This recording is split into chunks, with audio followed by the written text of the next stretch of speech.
Am I starting? Yeah, you Oh, better. okay, shit. All right. What's up, guys? I'm Tony. I'm Alex. And this is Drift Roulette.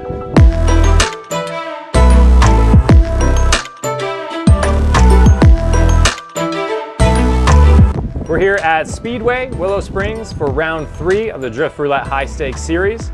A little low driver count, but it's definitely been action-packed so far. We've had a crazy couple hours of practice. Competition's just about to start, and I think it's gonna be a good one.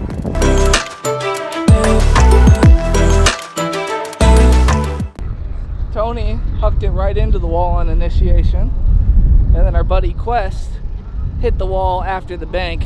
Looks like he gripped up and broke a couple things, but we'll see if they make it in time for competition. They got some fixing to do. So I did one sight lap, and I was like, I need to go way faster.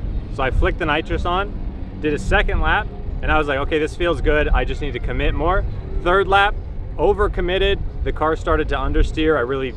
Honestly, I got scared because it was understeering straight at the wall.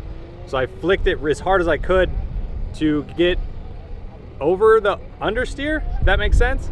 And that put me into the wall. Thankfully, I was able to just stay in it and like ride the wall. It would have been way worse if I like slammed into it, but just bent one arm. Thankfully, it's not too bad. I have another one on the way, a bunch of spare parts at home, so that helps. So we'll get it fixed. We'll get back out there. Just have some adjustments to make because the car felt really weird. It's my fault for going way too hard in the first 2 laps. So we'll make some adjustments, maybe learn a lesson or two, probably not, and we'll get ready for competition. And he gets to buy because he's running the show. Yeah, it's the way it works, man. Hello. We're here drifting, we're crashing, like always. No one here, no one signed up. It's a shitty event. This is Drift Roulette.